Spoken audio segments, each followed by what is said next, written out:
My favorite teacher is Dr. Patty Cook. She taught creative writing and business writing at New England Culinary Institute, where I received my bachelor's degree in food and beverage management. And there were a lot of wonderful classes and wonderful instructors there at that school. Patty specifically sticks out to me because she was so dedicated to the craft of writing, and I saw in myself the ability to grow so much from someone's dedication and care to me getting better. And I became a good writer because of her, and I also became more effective at using language to get my point across. And that was really a great benefit for me as a chef, and has certainly been a great benefit for me as an instructor. I originally went away to college in order to be an architect. I did some architecture work in high school and found myself very inspired by it. I saw this ability to impact an environment as a really cool thing and something I wanted to be a part of. And that's what I went away to school to do. And then as I saw myself losing patience with the timeline that it took to really make an impact in that field, I found myself still satisfied in the kitchen. That I was working in a professional kitchen most of my adolescent and young adult life as I was going to college for other things. And it was really once I decided on purpose that architecture was not going to fulfill my career goals that I saw that cooking could. That cooking could be something that I could give myself to wholly and find some of that same satisfaction that I would have as an architect. Certainly cooking gives you lots of opportunities to fail. The great thing about cooking, especially compared to architecture as a field, the great thing is that those failures can be small, and then you can repeat them over and over and over again in the course of one shift. That in architecture, you may be doing many of the same things, applying many of the same strengths intellectually and physically in order to be good at it, but it takes a long time to discover you haven't done it well. And then a whole nother opportunity needs to present itself to try again. In the kitchen, you get that chance to fall down 3 or 4 times an hour. And that means you can grow very rapidly. And I love that. I love that opportunity to fall down without losing any enthusiasm for doing it again and again. Teaching provides special opportunities for engagement with beginners at our craft that don't yet know the value of what they're going to be able to bring to the game. And I love that. I love the raw kind of enthusiasm that's there, or the passion that's inside them. Students always have that passion. That anybody that is voluntarily saying, I want to be in this field, is coming to it with that perhaps naivete, but certainly excitement, certainly a passion that says, I want it. And that's an environment where I thrive, where there are people that are in love with what they're doing. And that's really what has solidified me in the teaching role. I think that I was good at teaching because I like communicating. And so that was an effective way for me to share what I'm good at, was to be a teacher.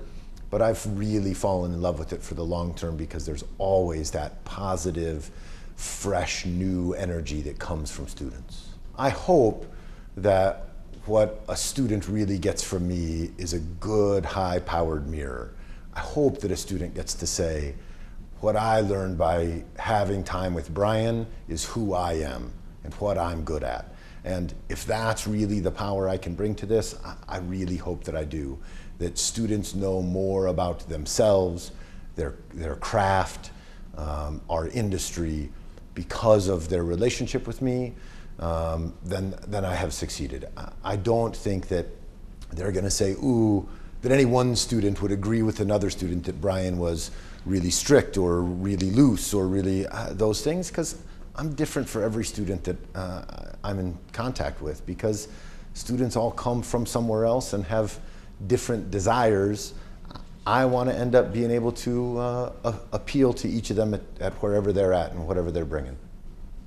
This is a difficult job. There are a lot of challenges that face us as culinary instructors, not least of which is students that arrive without a clear understanding of what they're already good at or what they don't yet know.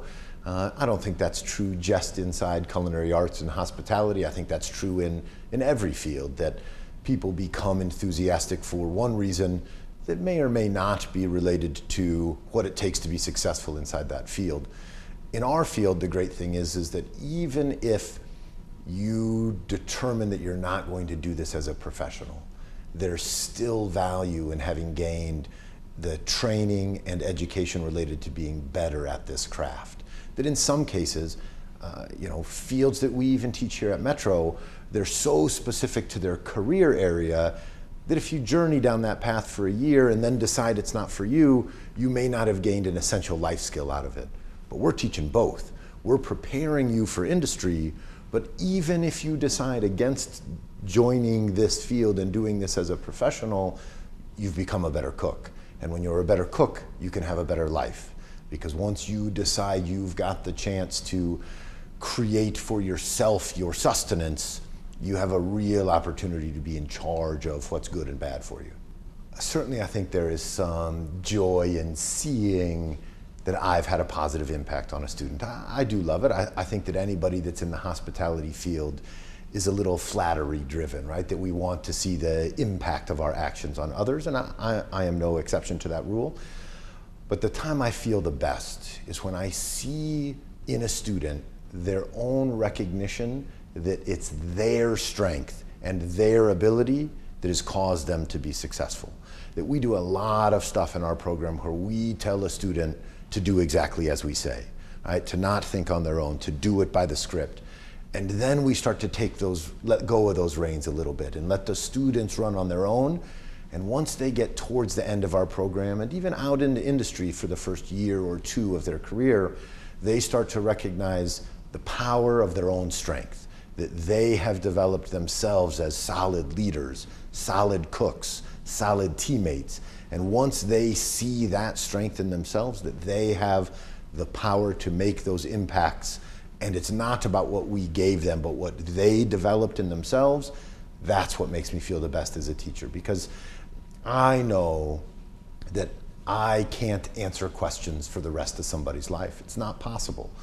And so for them to find the skill set to be able to pose questions and discover the answer to those questions and solve those problems on their own, of their own will, and exerting their own power over the situation, those are the moments that make me feel the best, that I built or supported an environment where students were able to discover that about themselves. My name is Brian O'Malley. I'm a chef instructor at the Institute for the Culinary Arts at Metropolitan Community College.